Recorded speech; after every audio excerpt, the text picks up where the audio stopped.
اس واقعے کے بعد اگلے چند ہفتے وہ لاہور میں بھی کچھ محتاط رہے، لیکن پھر آہستہ آہستہ جیسے ہر ڈر خوف ختم ہونے لگا۔ امامہ کی فیملی کی طرف سے اس بار اس طرح کی دھمکیاں بھی نہیں ملی تھیں جیسی امامہ کے گھر سے چلے جانے کے بعد سکندر کی فیملی کو ملتی رہی تھیں۔ فوری اشتعال میں آ کر ہاشم اور ان کے بیٹے ان پر حملہ کرنے کی غلطی تو کر بیٹھے تھے، لیکن بہت جلد ہی انہیں یہ احساس ہو گیا تھا کہ امامہ کو زبردستی واپس لے جانا اب ان کے مسائل کو بڑھا سکتا تھا، کم نہیں کر سکتا تھا۔ وہ جھوٹ جو امامہ کے حوالے سے انہوں نے اپنے حلقہ احباب میں بول رکھے تھے، ان کے کھل جانے کا مطلب رسوائی اور جگ ہنسائی کے علاوہ کچھ نہ ہوتا۔ ایک پردہ پڑا ہوا تھا، اسے پڑا رہنے دینا زیادہ سمجھداری تھی۔ ان کا واسطہ سکندر جیسی فیملی سے نہ پڑتا تو وہ اس معاملے پر اپنی انا کو اتنا نیچے نہ لاتے، لیکن یہاں اب مجبوری تھی۔ پولیس اسٹیشن میں تصفیہ کے دوران سکندر نے ہاشم مبین کو صاف صاف بتا دیا تھا کہ سالار اور امامہ کو کسی بھی طرح پہنچنے والے نقصان کی ذمہ داری وہ ہاشم کے خاندان کے علاوہ کسی دوسرے پر نہیں ڈالیں گے۔ عام حالات میں ہاشم اس بات پر مشتعل ہوتے، لیکن ایک رات حوالات سے نکلنے کے لیے ہر طرح کے اثر و رسوخ استعمال کر کے ناکام ہونے کے بعد ان کا جوش ہوش میں تبدیل ہونے لگا تھا۔ جہاں تک سالار اور امامہ کا تعلق تھا، ان کے لیے یہ سب کچھ بلیزنگ ان ڈسگائز، شر سے خیر تھا۔ وہ خدشات جن کا شکار وہ اسلام آباد میں قیام کے دوران ہوتے تھے، وہ آہستہ آہستہ غائب ہونے لگے تھے، اور یہ خاص طور پر امامہ کے لیے معجزے سے کم نہیں تھا۔ اس نے تصور بھی نہیں کیا تھا کہ وہ کبھی اتنی آزادی کے ساتھ رہ سکے گی۔ سالار نے ٹھیک کہا تھا، چند ہفتوں میں اس کی فیملی کا رویہ پھر پہلے ہی جیسا ہو گیا تھا، حتیٰ کہ طیبہ کی تلخی بھی ختم ہو گئی تھی، اور اس میں زیادہ ہاتھ امامہ کا ہی تھا۔ وہ فطرتاً صلح جو اور فرمانبردار تھی، رہی صحیح کسر اس کے حالات نے پوری کر دی تھی۔ پیچھے میکا ہوتا تو شاید کوئی بات بری لگنے پر وہ بھی اس طرح موڈ آف کرتی جس طرح سکندر کی دوسری بہویں کبھی کبھار کرتی تھیں، مگر پیچھے بیگیج کے سوا کچھ نہیں تھا، اور احسان مند ہونے کے لیے اتنا بھی بہت تھا کہ وہ اس شخص کی فیملی تھی جو اسے سر پر اٹھائے پھرتا تھا۔ کوئی وسیم ہاشم صاحب ملنا چاہ رہے ہیں آپ سے۔ اپنے آفس کی کرسی میں جھولتا سالار کچھ دیر کے لیے ساکت ہو گیا تھا۔ کہاں سے آئے ہیں؟ اس نے ایک لمحے کے لیے اپنے کانٹیکٹس کی لسٹ کھنگالی تھی اور وہاں صرف ایک وسیم ہاشم تھا۔ اسلام آباد سے، کہہ رہے ہیں کہ آپ کے دوست ہیں، ریسیپشنسٹ نے مزید بتایا۔ بھیج دو۔ اس نے انٹر کام رکھ دیا اور خود سیدھا ہو کر بیٹھ گیا۔ آج کے دن وہ ایسے کسی وزٹ کے لیے تیار نہیں تھا۔ وسیم کے وہاں آنے کا مقصد کیا تھا؟ دونوں خاندانوں کے درمیان ہونے والے جھگڑے کو چند ہفتے گزر چکے تھے۔ وہ چند لمحوں تک کچھ سوچتا رہا، پھر اپنی کرسی سے اٹھ کر دروازے کی طرف بڑھا۔ تبھی وسیم دروازہ کھول کر اندر داخل ہوا تھا۔ ایک لمحے کے لیے دونوں ساکت ہوئے تھے، پھر سالار نے ہاتھ بڑھایا۔ وسیم نے بھی ہاتھ بڑھا دیا تھا۔ ایک طویل عرصے کے بعد ان دونوں کے درمیان ہونے والی وہ پہلی ملاقات تھی۔ کیا لوگے؟ چائے؟ کافی؟ سالار نے بیٹھتے ہوئے کہا۔ کچھ نہیں، میں صرف چند منٹ کے لیے آیا ہوں، وسیم نے جواباً کہا۔ وہ دونوں کسی زمانے میں بہت گہرے دوست تھے، لیکن اس وقت ان کو اپنے درمیان موجود تکلف کی دیوار کو ختم کرنا بہت مشکل لگ رہا تھا۔ سالار نے دوبارہ کچھ پوچھنے کے بجائے انٹر کام اٹھا کر چائے کا آرڈر دے دیا۔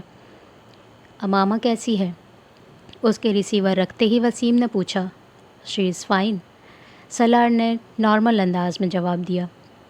میں اس سے ملنا چاہتا تھا، ایڈریس تھا میرے پاس تمہارے گھر کا، لیکن میں نے سوچا پہلے تم سے پوچھ لوں، وسیم نے بے حد جتانے والے انداز میں اسے کہا۔ ظاہر ہے تمہیں یہ پتہ چل سکتا ہے کہ میں کہاں کام کر رہا ہوں، تو ہوم ایڈریس جاننا زیادہ مشکل تو نہیں ہے، سالار نے بے حد معمول کے لہجے میں اس سے کہا۔ میں ملنا چاہتا ہوں اس سے، وسیم نے کہا۔ مناسب تو شاید نہ لگے، لیکن پھر بھی پوچھوں گا تم سے۔ کس لیے؟ سالار نے جواباً بڑے فرینک انداز میں کہا۔ کوئی وجہ نہیں ہے میرے پاس، وسیم نے جواباً کہا۔ اس دن ریسٹورنٹ میں جو چٹ وہ تم نے بھیجی تھی، میں جانتا ہوں، سالار نے اس کی بات کاٹی تھی۔ وسیم ایک لمحے کے لیے بول نہیں سکا، پھر اس نے کہا، تم نے اور امامہ نے جو کچھ کیا وہ بہت غلط کیا۔ وسیم چند لمحوں کی خاموشی کے بعد بولنے لگا تھا۔ سالار نے اس کی گفتگو میں مداخلت نہیں کی تھی۔ لیکن اب جو بھی ہوا وہ ہو چکا۔ میں امامہ سے ملنا چاہتا ہوں۔ تمہاری فیملی کو پتہ ہے؟ سالار نے پوچھا۔ نہیں، انہیں پتہ چلے گا تو وہ مجھے بھی گھر سے نکال دیں گے۔ سالار اس کا چہرہ دیکھتا رہا۔ وہ اس کا سچ اور جھوٹ نہیں جانچ سکتا تھا۔ اس کی نیت کیا تھی وہ یہ اندازہ نہیں کر سکتا تھا، لیکن وہ اور امامہ ایک دوسرے کے بہت قریب تھے، یہ وہ ضرور جانتا تھا۔ شاید یہی وجہ تھی کہ اس رات وسیم نے اسے امامہ کے ساتھ دیکھ کر اسے باپ بھائی کے دیکھے جانے سے پہلے متنبہ کرنے کی کوشش کی تھی۔ لیکن سالار کے لیے پھر بھی یہ مشکل تھا کہ وہ اسے امامہ سے ملنے کی اجازت دے دیتا۔ اس میل جول کا پتہ چلنے پر امامہ کی فیملی کے لیے اسے نقصان پہنچانا بہت آسان ہو جاتا۔ وہ اگر اس کے اپارٹمنٹ تک پہنچ سکتے تھے تو وہاں سے امامہ کو کہیں اور لے جانا بھی مشکل نہیں تھا۔ وہ یقین کرنا چاہتا تھا کہ وسیم کسی غلط ارادے سے اس کے پاس نہیں آیا، لیکن پھر بھی وہ رسک نہیں لے سکتا تھا۔ وسیم، میں نہیں سمجھتا کہ اب اس کا کوئی فائدہ ہے، اس نے بالآخر بہت صاف الفاظ میں اس سے کہا۔ امامہ میرے ساتھ خوش ہے، اپنی زندگی میں سیٹلڈ ہے۔ میں نہیں چاہتا وہ اپسٹ ہو یا اسے کوئی نقصان پہنچے۔ میں نہ تو اس کو اپسیٹ کرنا چاہتا ہوں، نہ ہی نقصان پہنچانا چاہتا ہوں۔ میں بس کبھی کبھار اس سے ملنا چاہتا ہوں۔ وسیم نے اس کی بات کاٹتے ہوئے کچھ بےتابی سے کہا۔ میں اس پر سوچوں گا وسیم، لیکن یہ بڑا مشکل ہے۔ میں نہیں چاہتا کہ تمہیں استعمال کر کے کوئی… وسیم نے اس کی بات کاٹ دی۔ میں بھی نہیں چاہتا کہ اس کو کوئی نقصان پہنچے۔ ایسی کوئی خواہش ہوتی تو اتنے سالوں میں تم سے پہلے رابطہ کرتا۔ میں جانتا تھا وہ تم سے شادی کر کے گھر سے گئی ہے، تم انوالوڈ ہو پورے معاملے میں، لیکن میں نے اپنی فیملی کو کبھی یہ نہیں بتایا۔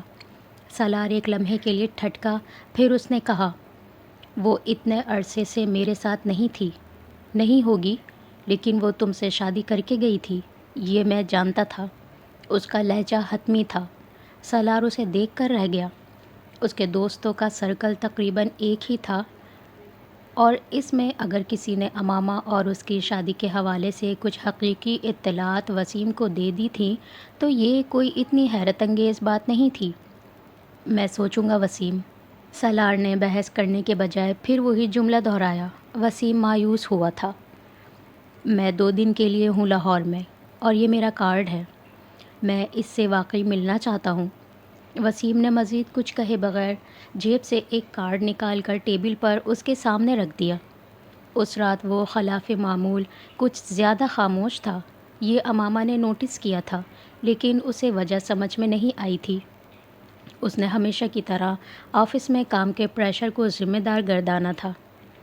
وہ کھانے کے بعد کام کرنے کے لیے ہمیشہ کی طرح اسٹڈی روم میں جانے کے بجائے اس کے پاس لاؤنج میں صوفے پر آ کر بیٹھ گیا تھا۔ وہ ٹی وی دیکھ رہی تھی۔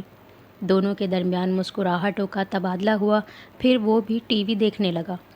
5-10 منٹ کی خاموشی کے بعد امامہ نے بالآخر ایک گہرا سانس لے کر اسے کہتے سنا، امامہ، اگر تم وعدہ کرو کہ تم خاموشی سے، تحمل سے میری بات سنو گی، آنسو بہائے بغیر، تو مجھے تم سے کچھ کہنا ہے۔ وہ چونک کر اس کی طرف متوجہ ہوئی۔ وہ بے حد سنجیدہ تھا۔ کیا کہنا ہے؟ وہ کچھ حیران تھی۔ وسیم تم سے ملنا چاہتا ہے، اس نے بلا تمہید کہا۔ وہ ہل نہیں سکی۔ وسیم، میرا بھائی؟ امامہ نے بالآخر کہا۔ اس کے لہجے میں بے یقینی تھی۔ سالار نے سر ہلایا، پھر وہ اپنی اور اس کی آج کی ملاقات کی تفصیل بتانے لگا تھا، اور ان تفصیلات کے دوران برسات شروع ہو چکی تھی۔ سالار نے بے حد تحمل کا مظاہرہ کیا۔ تحمل کے علاوہ وہ اور کس چیز کا مظاہرہ کر سکتا تھا؟ تم نے کیوں اسے آنے نہیں دیا؟ تم اسے ساتھ لے کر آتے۔ اس نے ہچکیوں اور سسکیوں کے ساتھ روتے ہوئے گفتگو کے درمیان میں ہی اس کی بات کاٹی۔ مجھے پتا تھا وسیم مجھے معاف کر دے گا، وہ بھی مجھے اتنا ہی مس کرتا ہوگا جتنا میں اسے کرتی ہوں۔ میں تم سے کہتی تھی نا کہ وہ…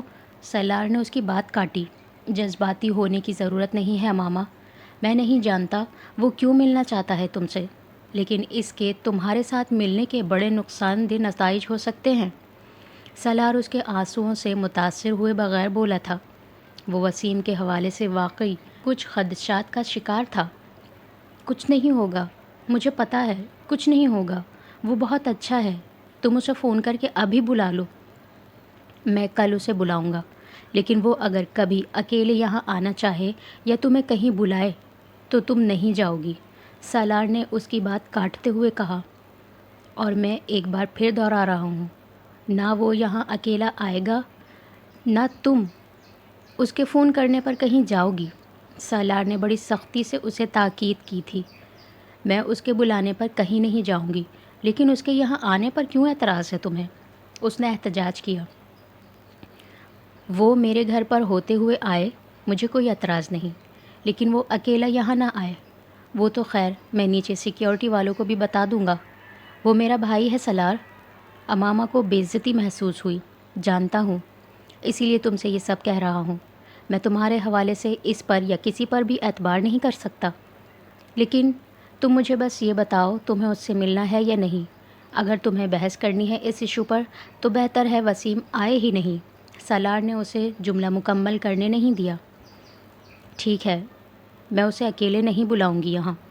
اس نے آنکھیں رگڑتے ہوئے فوراً سے بیشتر گھٹنے ٹیکے تھے. مجھے اس سے فون پر بات کرنی ہے. سالار نے کچھ کہنے کے بجائے وسیم کا وزٹنگ کارڈ نکال کر اسے دے دیا. وہ خود اسٹڈی روم میں چلا گیا تھا. چند بار بیل ہونے پر وسیم نے فون اٹھایا تھا اور اس کی آواز سنتے ہی امامہ کے حلق میں آنسوؤں کا پھندا لگا تھا. ہیلو، میں امامہ ہوں. وسیم دوسری طرف کچھ دیر بول نہیں سکا تھا، اور پھر جب بولنے کے قابل ہوا تب تک اس کی آواز بھی بھرانے لگی تھی. وہ 2 گھنٹے تک ایک دوسرے کے ساتھ بات کرتے رہے، بے ہنگم، بے ربط، بے مقصد، خاموشی کے لمبے وقفوں والی گفتگو.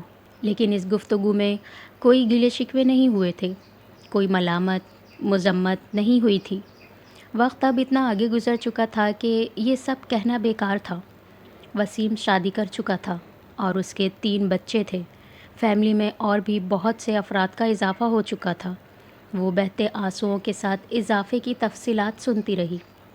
سالار 2 گھنٹے کے بعد اسٹڈی سے نکلا تھا اور اس وقت بھی لاؤنج میں فون کان سے لگائے سرخ آنکھوں اور ناک کے ساتھ فون پر وسیم سے گفتگو میں مصروف تھی.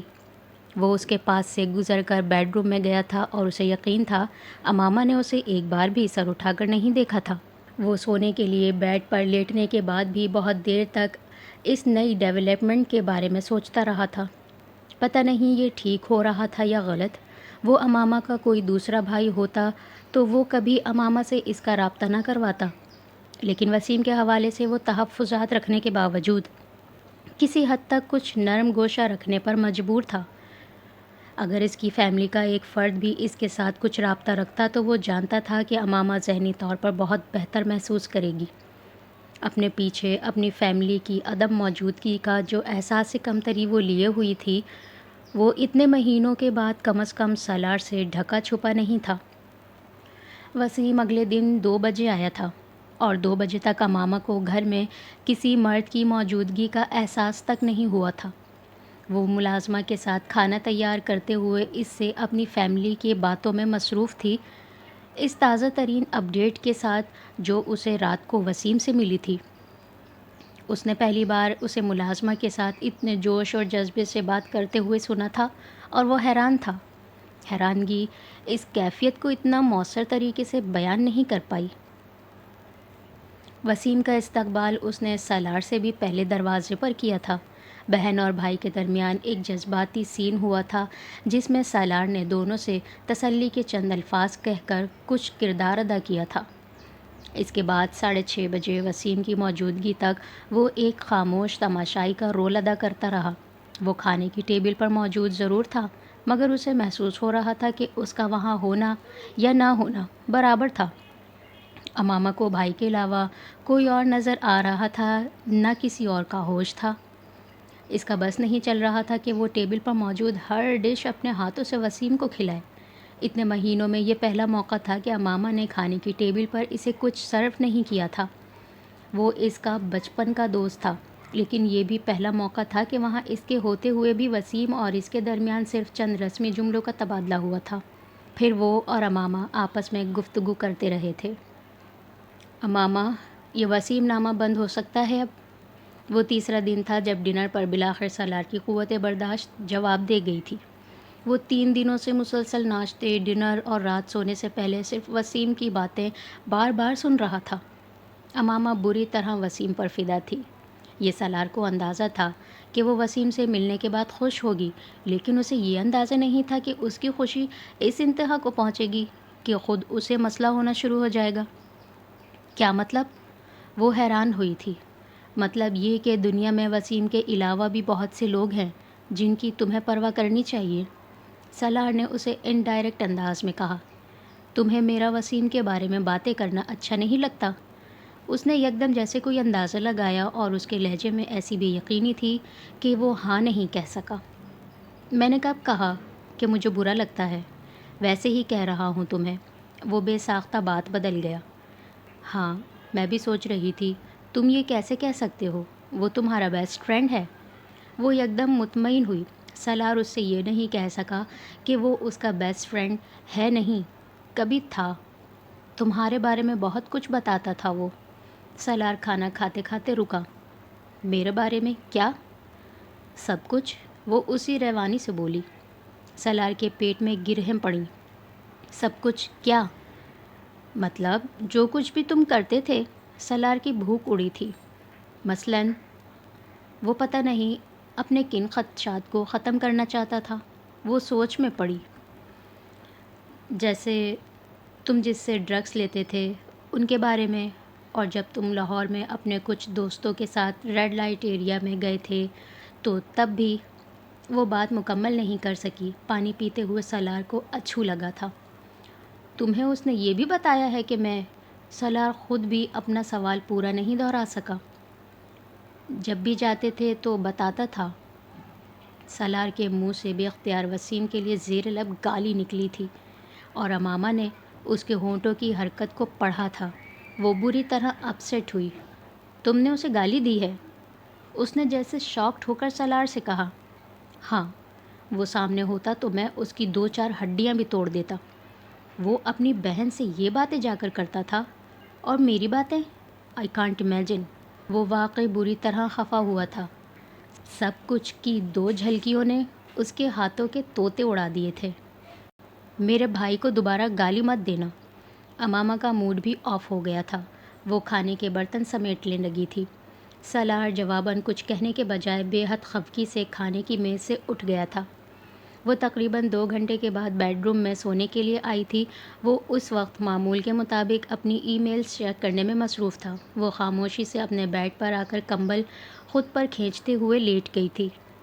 سالار نے ای میلز چیک کرتے گردن موڑ کر اسے دیکھا۔ اسے اسی رد عمل کی توقع تھی۔ وہ روز سونے سے پہلے کوئی کتاب یا ناول پڑھتی تھی، اور کتاب پڑھنے کے دوران اس سے باتیں بھی کرتی تھی۔ یہ خاموشی اس دن ہوتی تھی جس دن وہ اس سے خفا ہوتی تھی۔ اس نے اپنا bedside table lamp off کر دیا۔ میں نے وسیم کو ایسا کچھ نہیں کہا جس پر تم اس طرح ناراض ہو کر بیٹھو۔ سالار نے مفاہمت کی کوشش کا آغاز کیا۔ وہ اسی طرح کروٹ دوسری طرف لیے بے حس و حرکت لیٹی رہی۔ امامہ، میں تم سے بات کر رہا ہوں۔ سالار نے کمبل کھینچا تھا۔ تم اپنے چھوٹے بھائی عمار کو وہی گالی دے کر دکھاؤ۔ اس کے تیسری بار کمبل کھینچنے پر وہ بے حد خفگی سے اس کی طرف کروٹ لیتے ہوئے بولی۔ سالار نے بلا توقف وہی گالی عمار کو دی۔ چند لمحوں کے لیے امامہ کی سمجھ میں نہیں آیا کہ وہ اسے کیا کہے۔ اگر دنیا میں ڈھٹائی کی کوئی معراج تھی تو وہ تھا۔ میں پاپا کو بتاؤں گی، امامہ نے بالآخر سرخ چہرے اور بھرائی ہوئی آواز میں کہا۔ تم نے کہا تھا عمار کو گالی دینے کو؟ وہ ویسے ہی اطمینان سے بولا تھا۔ ویسے تمہارے بھائی کو اس سے زیادہ خراب گالیاں میں اس کے منہ پر دے چکا ہوں، اور اس نے کبھی مائنڈ نہیں کیا، اور اگر تم چاہو تو اگلی بار جب وہ آئے گا تو میں تمہیں دکھا دوں گا۔ وہ جیسے کرنٹ کھا کر اٹھ کر بیٹھی تھی۔ تم وسیم کو یہاں میرے سامنے گالیاں دو گے؟ اسے بے حد رنج ہوا تھا۔ جو کچھ اس نے کیا ہے، میری جگہ کوئی بھی ہوتا تو اسے گالیاں ہی دیتا، اور اس سے زیادہ بری۔ سالار نے لگی لپٹی کے بغیر کہا۔ لیکن چلو، آئی ایم سوری۔ وہ اس بار پھر اس کی شکل دیکھ کر رہ گئی تھی۔ سکندر عثمان ٹھیک کہتے تھے، ان کی وہ اولاد سمجھ میں نہ آنے والی چیز تھی۔ لیکن پاپا، وہ میرا بہت خیال رکھتا ہے، وہ میری ہر خواہش پوری کرتا ہے، میری تو کوئی بات نہیں ٹالتا۔ اس نے ایک بار سکندر کے پوچھنے پر کہ وہ اس کا خیال رکھتا تھا کے جواب میں سالار کی تعریف کی تھی۔ امامہ، یہ جو تمہارا شوہر ہے، یہ دنیا میں اللہ نے صرف ایک پیس پیدا کیا ہے۔ 30 سال میں نے باپ کے طور پر جس طرح اس کے ساتھ گزارے ہیں وہ میں ہی جانتا ہوں۔ اب باقی کی زندگی تمہیں گزارنی ہے اس کے ساتھ۔ یہ تمہارے سامنے بیٹھ کر تمہاری آنکھوں میں دھول جھونک سکتا ہے اور تمہیں کبھی پتہ نہیں چل سکتا۔ اس نے جو کرنا ہوتا ہے وہ کرنا ہوتا ہے، چاہے ساری دنیا ختم ہو جائے اسے سمجھا کر۔ اور کبھی اس خوش فہمی میں مت رہنا کہ یہ تمہاری بات مان کر اپنی مرضی نہیں کرے گا۔ سالار سر جھکائے مسکراتا ہوا باپ کی باتیں سنتا رہا تھا اور وہ کچھ الجھی نظروں سے باری باری اسے اور سکندر کو دیکھتی رہی تھی۔ آہستہ آہستہ پتہ چل جائے گا تمہیں کہ سالار چیز کیا ہے۔ یہ پانی میں آگ لگانے والی گفتگو کا ماہر ہے۔ سالار نے کسی بات کے جواب میں کچھ نہیں کہا تھا۔ سکندر کے پاس سے واپسی کے بعد امامہ نے سالار سے کہا، تمہارا امپریشن بہت خراب ہے پاپا پر، تمہیں کوئی وضاحت کرنی چاہیے تھی۔ کیسی وضاحت؟ وہ بالکل ٹھیک کہہ رہے تھے، تمہیں ان کی باتیں غور سے سننی چاہیے تھیں۔ وہ تب بھی اس کا منہ دیکھتی رہ گئی تھی اور اب بھی اس کا منہ دیکھ رہی تھی۔ آئی ایم سوری، وہ پھر کہہ رہا تھا۔ تم شرمندہ تو نہیں ہو؟ اس نے اسے شرمندہ کرنے کی آخری کوشش کی۔ ہاں، وہ تو میں نہیں ہوں، لیکن چونکہ تمہیں میرا سوری کہنا اچھا لگتا ہے اس لیے آئی ایم سوری، اس نے تپانے والی مسکراہٹ کے ساتھ کہا۔ امامہ نے جواب دینے کے بجائے بیڈ سائڈ ٹیبل پر پڑا پانی کا پورا گلاس پیا اور دوبارہ کمبل کھینچ کر لیٹ گئی۔ پانی اور لا دوں؟ وہ اسے چھیڑ رہا تھا۔ امامہ نے پلٹ کر نہیں دیکھا۔ وہ نیند میں سیل فون کی آواز پر ہڑبڑائی تھی۔ وہ سالار کا سیل فون تھا۔ ہیلو، سالار نے نیند میں کروٹ لیتے ہوئے سائڈ ٹیبل سے فون اٹھا کر کال ریسیو کی۔ امامہ نے دوبارہ آنکھیں بند کر لیں۔ ہاں، بات کر رہا ہوں، اس نے سالار کو کہتے سنا۔ پھر اسے محسوس ہوا جیسے وہ یکدم بستر سے نکل گیا تھا۔ امامہ نے آنکھیں کھولتے ہوئے نیم تاریکی میں اسے دیکھنے کی کوشش کی۔ وہ لائٹ آن کیے بغیر اندھیرے میں ہی کمرے سے نکل کر لاؤنج میں چلا گیا تھا۔ وہ کچھ حیران ہوئی تھی، وہ کس کا فون ہو سکتا تھا جس کے لیے وہ رات کو اس پہر یوں اٹھ کر کمرے سے گیا تھا۔ آنکھیں بند کیے وہ کچھ دیر اس کی واپسی کا انتظار کرتی رہی، لیکن جب وہ کافی دیر تک نہیں آیا تو وہ کچھ بے چین سی اٹھ کر کمرے سے لاؤنج میں آئی تھی۔ وہ لاؤنج کے صوفے پر بیٹھا فون پر بات کر رہا تھا۔ اسے دیکھ کر ایک لمحے کے لیے وہ فون پر بات کرتے کرتے رکا۔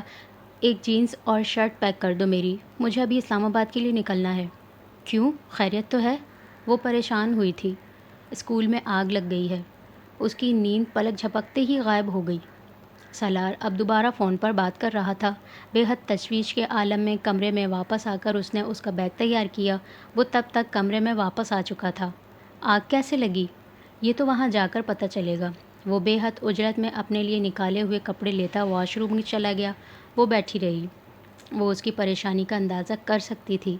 شادی کے شروع کے چند مہینے چھوڑ کر اب اوپر نیچے کچھ نہ کچھ ایسا ہو رہا تھا جو انہیں بری طرح تکلیف پہنچا رہا تھا۔ 10 منٹ میں وہ تیار ہو کر نکل گیا، لیکن وہ دوبارہ بستر میں نہیں جا سکی تھی۔ اس نے باقی کی ساری رات اسی پریشانی میں دعائیں کرتے ہوئے کاٹی تھی۔ سالار سے اس کی 1-2 بار چند منٹ کے لیے بات ہوئی، لیکن وہ فون پر مسلسل مصروف تھا۔ امامہ نے اسے ڈسٹرب کرنے سے گریز کیا۔ اس کے گاؤں پہنچنے کے بعد بھی آگ پر قابو نہیں پایا جا سکا تھا۔ وجہ فائر بریگیڈ کا بروقت دستیاب نہ ہونا تھا، اور آگ کا اتنے گھنٹوں کے بعد بھی نہ بجھ پانے کا مطلب کیا تھا وہ امامہ اچھی طرح سے سمجھ سکتی تھی۔ وہ پورا دن جلے پاؤں بلی کی طرح گھر میں پھرتی رہی تھی۔ سالار نے بالآخر اسے آگ پر قابو پانے کی اطلاع دے دی تھی، مگر ساتھ یہ بھی کہا تھا کہ وہ اسے رات کو کال کرے گا اور وہ اس رات اسلام آباد ہی رہنے والا تھا۔ اس دن وہ سارا دن کچھ کھا نہیں سکی تھی۔ عمارت کا کتنا نقصان پہنچا تھا یہ اسے نہیں پتہ تھا، لیکن کئی گھنٹے لگی رہنے والی آگ کیا کچھ کر سکتی تھی اس کا احساس اسے تھا۔ سالار سے بالآخر آدھی رات کے قریب اس کی بات ہوئی تھی۔ وہ آواز سے اسے اتنا تھکا ہوا لگ رہا تھا کہ امامہ نے اس سے زیادہ دیر بات کرنے کے بجائے سونے کا کہہ کر فون بند کر دیا، لیکن وہ خود ساری رات سو نہیں سکی تھی۔ آگ عمارت میں لگائی گئی تھی۔ وہاں پولیس کو ابتدائی طور پر ایسے شواہد ملے تھے اور یہ معمولی بات امامہ کی نیند اور حواس کو باطل کرنے کے لیے کافی تھی۔ وہ صرف سالار کا اسکول نہیں تھا، وہ پورا پروجیکٹ اب ایک ٹرسٹ کے تحت چل رہا تھا جس کی مین ٹرسٹیز سالار کی فیملی تھی، اور اس پروجیکٹ کو یکدم اس طرح کا کون نقصان پہنچا سکتا تھا؟ یہی وہ سوال تھا جو اسے ہلا رہا تھا۔ سب کچھ جیسے پھر چند ہفتے پہلے والی اسٹیج پر آ گیا تھا۔ وہ اگلے دن رات کو گھر پہنچا تھا اور اس کے چہرے پر تھکن کے علاوہ دوسرا کوئی تاثر نہیں تھا۔ وہ اگر کچھ اور دیکھنا چاہتی تھی تو مایوس ہوئی تھی۔ وہ نارمل تھا، اسے جیسے حوصلہ ہوا تھا۔ بلڈنگ کے اسٹرکچر کو نقصان پہنچا ہے۔ جس کمپنی نے بلڈنگ بنائی ہے وہ کچھ ایگزامن کر رہے ہیں۔ اب دیکھتے ہیں کیا ہوتا ہے۔ شاید بلڈنگ گرا کر دوبارہ بنانی پڑے۔ کھانے کی ٹیبل پر اس کے پوچھنے پر اس نے امامہ کو بتایا تھا۔ بہت نقصان ہوا ہوگا؟ یہ احمقانہ سوال تھا، لیکن امامہ حواس باختہ تھی۔ ہاں، جواب مختصر تھا۔ اسکول بند ہو گیا؟ یہ ایک اور احمقانہ سوال تھا۔ نہیں، گاؤں کے چند گھر فوری طور پر خالی کروائے ہیں اور کرائے پر لے کر اسکول کے مختلف بلاکس کو شفٹ کیا ہے وہاں پر۔ لکیلی ابھی کچھ دنوں میں سمر بریک آ جائے گی تو بچوں کا زیادہ نقصان نہیں ہوگا۔ وہ کھانا کھاتے ہوئے بتا رہا تھا۔ اور پولیس نے کیا کہا؟ ادھر ادھر کے سوال کے بعد امامہ نے بالآخر وہ سوال کیا جو اسے پریشان کیے ہوئے تھا۔ ابھی تو انویسٹیگیشن اسٹارٹ ہوئی ہے، دیکھو کیا ہوتا ہے۔ سالار نے گول مول بات کی تھی۔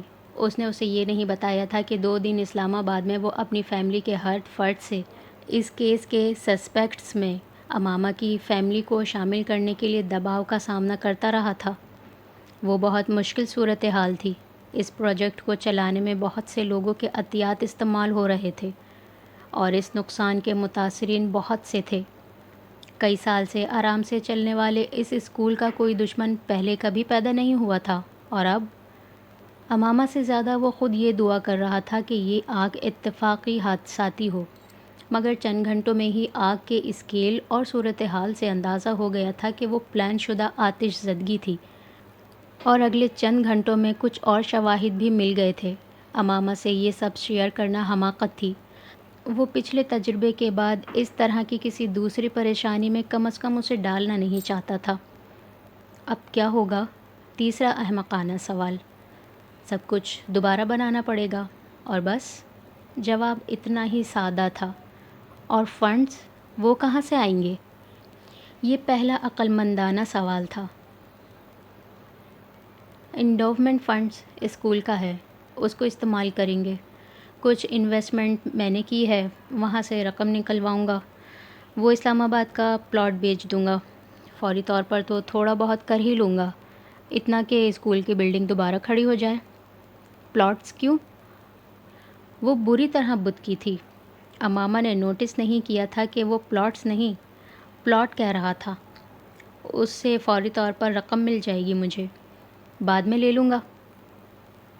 ابھی تو فوری طور پر اس میس سے نکلنا ہے مجھے۔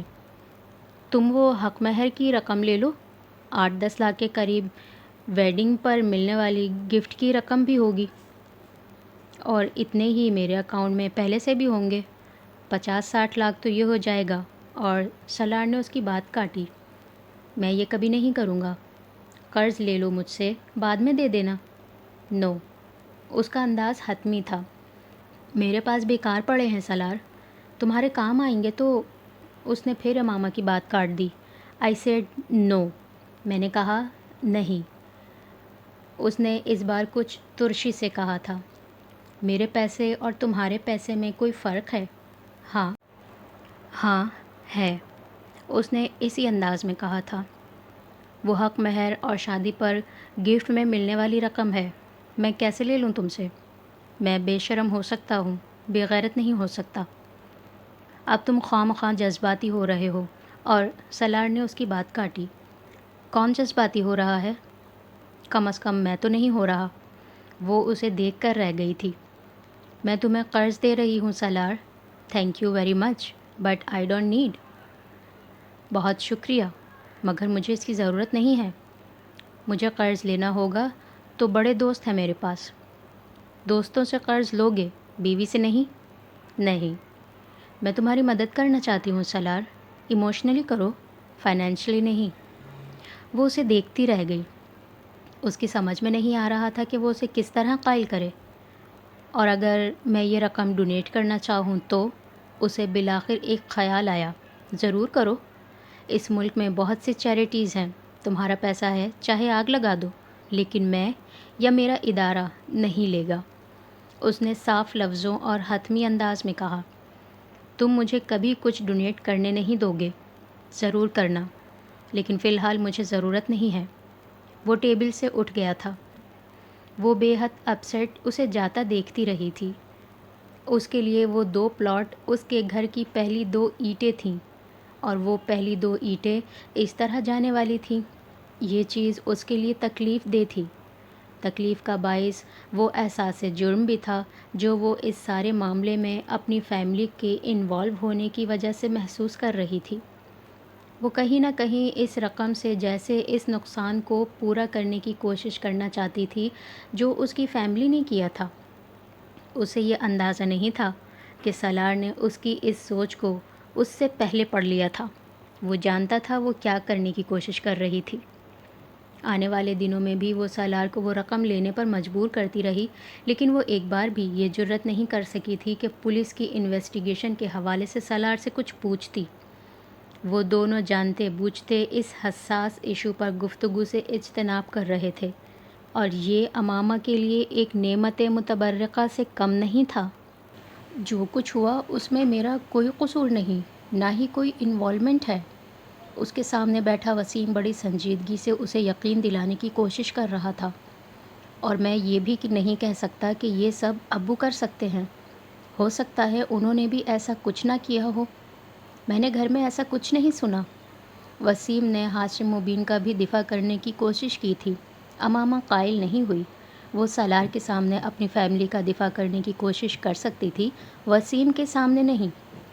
اسے یقین تھا یہ جو بھی ہوا اس میں اس کے اپنے باپ کا ہی ہاتھ تھا۔ ابو سے کہنا یہ سب کرنے سے کچھ نہیں ملے گا، سالار کو کیا نقصان ہوگا یا مجھے کیا نقصان ہوگا، ایک اسکول ہی جلا ہے، پھر بن جائے گا۔ ان سے کہنا وہ کچھ بھی کر لیں، ہمیں فرق نہیں پڑتا۔ وسیم اس کا چہرہ دیکھتے ہوئے اس کی باتیں سنتا رہا۔ پھر اس نے امامہ سے مدھم آواز میں کہا، میں ابو سے یہ سب نہیں کہہ سکتا، میں بہت بزدل ہوں، تمہاری طرح بہادر نہیں ہوں۔ چند لمحوں کے لیے وہ دونوں ایک دوسرے کو دیکھ کر رہ گئے۔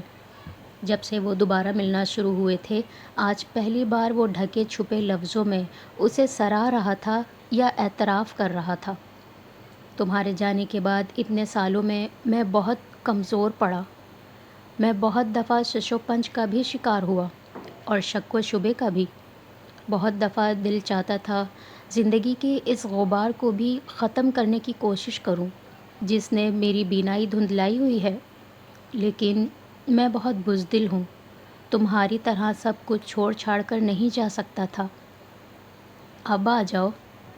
امامہ کو خود احساس نہیں ہوا اس نے یہ بات اس سے کیوں کہہ دی۔ وہ کہنی چاہیے تھی کہ نہیں۔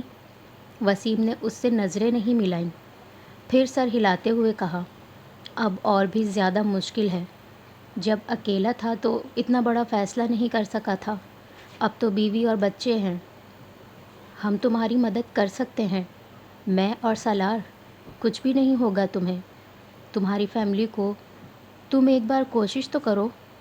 امامہ بھول گئی تھی اس نے وسیم کو کیا ڈسکس کرنے کے لیے بلایا تھا، اور وہ کیا ڈسکس کرنے بیٹھ گئی تھی۔ انسان بہت خود غرض اور بے شرم ہوتا ہے امامہ، یہ جو ضرورت ہوتی ہے یہ صحیح اور غلط کی سب تمیز ختم کر دیتی ہے۔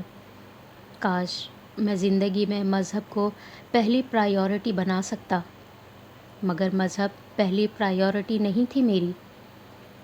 وسیم نے گہرا سانس لیا تھا، جیسے کوئی رنج تھا جس نے بگولا بن کر اسے اپنی لپیٹ میں لیا تھا۔ میں تمہاری طرح فیملی نہیں چھوڑ سکتا مذہب کے لیے۔ تمہاری قربانی بہت بڑی ہے۔ تم جانتے بوجھتے جہنم کا انتخاب کر رہے ہو صرف دنیا کے لیے۔ اپنے بیوی بچوں کو بھی اسی راستے پر لے جاؤ گے کیونکہ تم میں صرف جرت نہیں ہے سچ کو سچ اور جھوٹ کو جھوٹ کہہ دینے کی۔ وہ اب بھائی کو چیلنج کر رہی تھی۔ وہ یک دم اٹھ کر کھڑا ہو گیا، یوں جیسے بے قرار تھا۔ تم مجھے بڑی آزمائش میں ڈالنا چاہتی ہو۔ آزمائش سے بچانا چاہتی ہوں۔ آزمائش تو وہ ہے جس میں تم نے خود کو ڈال رکھا ہے۔ اس نے اپنی گاڑی کی چابی اٹھا لی۔ میں صرف اسی لیے تم سے ملنا نہیں چاہتا تھا۔ وسیم میرا فون نہیں اٹھا رہا۔ امامہ نے اس رات کھانے پر سالار سے کہا تھا۔ سالار کو وہ بہت پریشان لگی تھی۔ ہو سکتا ہے مصروف ہو، سالار نے اسے تسلی دیتے ہوئے کہا۔ نہیں، وہ ناراض ہے۔ اس بار سالار چونکا تھا۔ ناراض کیوں ہوگا؟ امامہ نے اسے اپنی اور وسیم کی گفتگو سنا دی۔ سالار گہرا سانس لے کر رہ گیا تھا۔ تمہیں ضرورت کیا تھی اس سے اس طرح کی گفتگو کرنے کی؟ بالغ آدمی ہے وہ، بزنس کر رہا ہے، بیوی بچوں والا ہے۔ اسے اچھی طرح پتہ ہے اس نے زندگی میں کیا کرنا ہے اور اس کے لیے کیا صحیح ہے۔ تم لوگ آپس میں ملتے رہنا چاہتے ہو تو مذہب کو ڈسکس کیے بغیر ملو۔ سالار نے اسے بڑی سنجیدگی سے سمجھایا۔ بات اس نے شروع کی تھی، وہ نہ کرتا تو میں بھی نہ کرتی۔ امامہ نے جیسے اپنا دفاع کیا۔ اور خود بات شروع کرنے کے بعد اب وہ تمہاری فون کال نہیں لے رہا تو بہتر ہے اب تم انتظار کرو سکون سے۔ جب اس کا غصہ ٹھنڈا ہو جائے گا تو کر لے گا وہ تمہیں کال۔ سالار کہہ کر دوبارہ کھانا کھانے لگا۔ امامہ اسی طرح بیٹھی رہی۔ اب کیا ہوا؟ سالار نے سلاد کا ایک ٹکڑا اٹھاتے ہوئے اس کی خاموشی نوٹس کی۔ میری خواہش ہے وہ بھی مسلمان ہو جائے، اس گمراہی کے دلدل سے نکل آئے۔ سالار نے ایک لمحے کے لیے رک کر اسے دیکھا، پھر بڑی سنجیدگی سے اسے کہا، تمہارے چاہنے سے کچھ نہیں ہو سکتا۔ یہ اس کی زندگی ہے، اس کا فیصلہ ہے۔ تم اپنی خواہش اس پر امپوز نہیں کر سکتی۔ امپوز تو کر بھی نہیں رہی میں۔ وہ پلیٹ میں چمچ بے مقصد ہلاتے ہوئے دل گرفتہ ہوئی تھی۔ کبھی کبھی دل چاہتا ہے انسان کا وہ چیزوں کو جادو کی طرح ٹھیک کرنے کی کوشش کرے۔ سالار نے اس کی دل گرفتی محسوس کی، پھر جیسے اسے دلاسا دینے کی کوشش کی۔ زندگی میں جادو نہیں چلتا، عقل چلتی ہے یا قسمت۔ اس کی عقل کام کرے گی اور قسمت میں لکھا ہوگا تو وہ اپنے لیے کوئی اسٹینڈ لے گا، ورنہ میں یا تم کوئی اس کے لیے کچھ نہیں کر سکتے۔ وہ اسے نرمی سے سمجھا رہا تھا۔ اور تم دوبارہ کبھی اس سے اس مسئلے پر خود بات نہیں کرو گی، نہ ہی اسکول کے حوالے سے کسی گلے شکوے کے لیے اسے بلاؤ گی۔ میں اپنے مسئلوں کو ہینڈل کر سکتا ہوں اور وسیم کچھ نہیں کر سکتا۔ وہ کہہ کر کھانے کی ٹیبل سے اٹھ گیا۔ امامہ اسی طرح خالی پلیٹ لیے بیٹھی رہی تھی۔ پتہ نہیں زندگی میں اچانک اتنی بے سکونی کہاں سے آ گئی تھی۔ وہ فیری ٹیل جو چند ماہ پہلے سالار کے ساتھ شروع ہوئی تھی اور جو اس کے پیروں کو زمین پر ٹکنے نہیں دیتی تھی، اب وہ پریوں کی کہانی کیوں نہیں رہی تھی؟ اس میں پریشانیوں کا جنگل کیسے اگایا تھا؟ یا شاید یہ اس کے ستارے تھے جو ایک بار پھر گردش میں آئے ہوئے تھے۔ اسکول کی بلڈنگ کے اسٹرکچر کو واقعی بہت نقصان پہنچا تھا۔ سب کچھ جیسے اسکوائر ون پر آ گیا تھا۔ یہ سالار کے لیے حالیہ زندگی کا پہلا بڑا ذاتی مالیاتی نقصان تھا۔ چند گھنٹوں میں سب کچھ راکھ ہو جانے کا مطلب اسے زندگی میں پہلی بار سمجھ آیا تھا، اور اس پر سب سے بدترین چیز یہ تھی کہ اس سارے ایشو میں اس کے سسرال کے ملوث ہونے پر کم از کم اس کی فیملی میں سے کسی کو شبہ نہیں تھا، لیکن اسے ثابت کرنا مشکل نہیں، تقریباً ناممکن تھا۔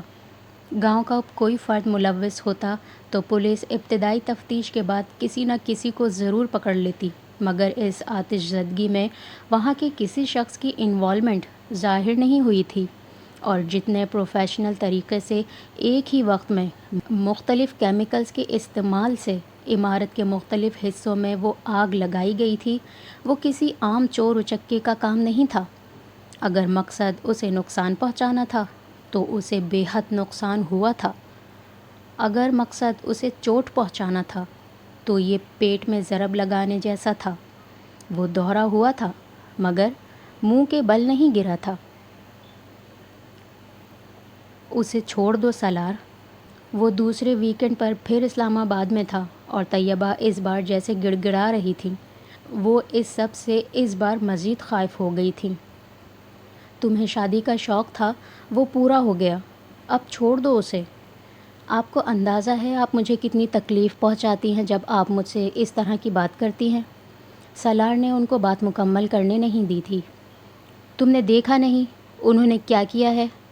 ابھی کچھ ثابت نہیں ہوا۔ اس نے پھر ماں کی بات کاٹی تھی۔ تم عقل کے اندھے ہو سکتے ہو، ہم نہیں۔ اور کون ہے دشمن تمہارا، امامہ کی فیملی کے سوا؟ طیبہ برہم ہوئی تھیں۔ اس سب میں امامہ کا کیا قصور ہے؟ یہ سب اس کی وجہ سے ہو رہا ہے۔ تمہیں سمجھ میں کیوں نہیں آتی یہ بات؟ نہیں آتی اور نہ ہی آئے گی۔ میں نے کل بھی آپ سے کہا تھا، آج بھی کہہ رہا ہوں اور آئندہ بھی یہی کہوں گا، میں امامہ کو ڈیورس نہیں کروں گا، کم از کم اس وجہ سے تو نہیں کہ اس کی فیملی مجھے نقصان پہنچا سکتی ہے۔ آپ کو کوئی اور بات کرنی ہے تو میں بیٹھتا ہوں، اس ایشو پر مجھے نہ آج نہ ہی دوبارہ بات کرنی ہے۔ طیبہ کچھ بول نہیں سکی تھی۔ وہ وہی کچھ کہہ رہا تھا جو سکندر کی زبانی وہ پہلے بھی سن چکی تھیں، لیکن انہیں خوش فہمی تھی کہ وہ اس بار کسی نہ کسی طرح اس کو اس بات پر تیار کر سکیں جس کے بارے میں سکندر کو کوئی امید نہیں تھی۔ سکندر اس وقت وہاں نہیں تھے۔ وہ آدھا گھنٹہ وہاں بیٹھنے کے بعد واپس بیڈ روم میں آیا تو امامہ ٹی وی دیکھ رہی تھی۔ وہ اسے گاؤں لے کر نہیں گیا تھا، لیکن اسلام آباد میں ویکنڈ کے بعد اگلے 2 دن میں ہونے والی کانفرنس کی وجہ سے ساتھ ہی لے آیا تھا۔ وہ اپنا لیپ ٹاپ نکال کر کچھ کام کرنے لگا تھا جب اسے عجیب سا احساس ہوا تھا۔ وہ جس چینل پر تھی وہاں مسلسل اشتہار آ رہے تھے اور وہ صوفے پر بیٹھی انہیں بے حد یکسوئی سے دیکھ رہی تھی۔ وہ عام طور پر مسلسل چینل سرفنگ میں مصروف رہتی تھی۔ اشتہارات کو دیکھنا بے حد حیران کن تھا۔ سالار نے وقتاً فوقتاً 2-3 بار اسے اور ٹی وی کو دیکھا تھا۔ اس نے 10 منٹ کے دوران اسے ایک بار بھی چائے کا مگ اٹھاتے نہیں دیکھا تھا جو اس کے سامنے ٹیبل پر پڑا تھا، جس میں سے بھاپ اب اٹھنا بند ہو گئی تھی۔ اس نے لیپ ٹاپ بند کیا اور بیڈ سے اٹھ کر اس کے پاس صوفے پر آ کر بیٹھ گیا۔ امامہ نے مسکرانے کی کوشش کی۔ سالار نے اس کے ہاتھ سے ریموٹ کنٹرول پکڑ کر ٹی وی آف کر دیا۔ تم نے میری اور ممی کی باتیں سنی ہیں کیا؟ وہ چند لمحوں کے لیے ساکت ہو گئی تھی۔ وہ جن یا جادوگر نہیں تھا، شیطان تھا، اور اگر شیطان نہیں تھا تو شیطان کا سینئر منسٹر ضرور تھا۔ اس کی آنکھوں میں آنکھیں ڈالے اسے دیکھتے ہوئے جھوٹ بولنا بیکار تھا۔ اس نے گردن سیدھی کر لی۔ ہاں، کچن میں چائے بنانے گئی تھی میں۔ تم اور ممی لاؤنج میں باتیں کر رہے تھے، میں نے کچن میں سنا سب کچھ۔ اس نے سر جھکائے کہا۔ وہ اسے یہ نہیں بتا سکتی تھی کہ طیبہ کے مطالبے نے چند لمحوں کے لیے اس کے پاؤں کے نیچے سے زمین کھینچ لی تھی۔ آخری چیز جو وہ تصور کر سکتی تھی وہ وہی تھی کہ کوئی سالار سے اسے چھوڑنے کے لیے کہہ سکتا تھا، اور وہ بھی اتنے صاف الفاظ میں، اتنے ہتک آمیز انداز میں۔ تم جب یہاں آتے ہو وہ یہ سب کچھ کہتی ہیں تم سے؟ ایک لمبی خاموشی کے بعد اس نے سالار سے پوچھا، جو اسے تسلی دینے کے لیے کچھ الفاظ ڈھونڈ رہا تھا۔ نہیں، ہر بار نہیں کہتی، کبھی کبھی وہ اوور ری ایکٹ کر جاتی ہیں۔ اس نے ہموار لہجے میں کہا۔ میں اب اسلام آباد کبھی نہیں آؤں گی، اس نے یکدم کہا۔ لیکن میں تو آؤں گا، اور میرے ساتھ تمہیں بھی آنا پڑے گا۔ الفاظ سیدھے تھے مگر لہجہ نہیں۔ اس نے سالار کا چہرہ پڑھنے کی کوشش کی تھی۔ تم اپنی ممی کی سائیڈ لے رہے ہو؟ ہاں، جیسے میں نے ان کے سامنے تمہاری سائیڈ لی۔ وہ اس کے جواب پر چند لمحوں کے لیے بول نہیں سکی۔ وہ ٹھیک کہہ رہا تھا۔ خاموشی کا ایک اور لمبا وقفہ آیا تھا، پھر سالار نے کہا، زندگی میں اگر کبھی میرے اور تمہارے درمیان علیحدگی جیسی کوئی چیز ہوئی تو اس کی وجہ میرے پیرنٹس یا میری فیملی نہیں بنے گی۔ کم از کم یہ ضمانت میں تمہیں دیتا ہوں۔ وہ پھر بھی خاموش رہی تھی۔ کچھ بولو۔ کیا بولوں؟ جب تم خاموش ہوتی ہو تو بہت ڈر لگتا ہے مجھے۔ امامہ نے حیرانی سے اسے دیکھا تھا۔ وہ بے حد سنجیدہ تھا۔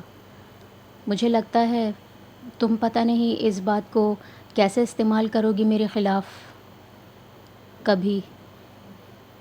اس نے جملہ مکمل کرنے کے بعد کچھ توقف سے ایک آخری لفظ کا اضافہ کیا۔ وہ اسے دیکھتی رہی لیکن خاموش رہی۔ سالار نے اس کا ہاتھ اپنے ہاتھوں میں لیا۔ تم میری بیوی ہو امامہ۔ وہ میری ماں ہے۔ میں تمہیں شٹ اپ کہہ سکتا ہوں، انہیں نہیں کہہ سکتا۔ وہ ایک ماں کی طرح سوچ رہی ہیں اور ماں کی طرح ری ایکٹ کر رہی ہیں۔ جب تم ماں بنو گی تو تم بھی اسی طرح ری ایکٹ کرنے لگو گی۔ انہوں نے تم سے کچھ نہیں کہا، مجھ سے کہا۔ میں نے اگنور کر دیا۔ جس چیز کو میں نے اگنور کر دیا اسے تم سیریسلی لوگی تو یہ حماقت ہوگی۔ وہ اسے سمجھا رہا تھا۔ وہ سن رہی تھی۔ جب وہ خاموش ہوا تو اس نے مدھم آواز میں کہا، میرے لیے سب کچھ کبھی ٹھیک نہیں ہوگا۔ جب سے شادی ہوئی ہے یہی کچھ ہو رہا ہے۔ تمہارے لیے ایک کے بعد ایک مسئلہ آ جاتا ہے۔ مجھ سے شادی اچھی ثابت نہیں ہوئی تمہاری۔ ابھی سے اتنے مسئلے ہو رہے ہیں تو پھر بعد میں پتہ نہیں۔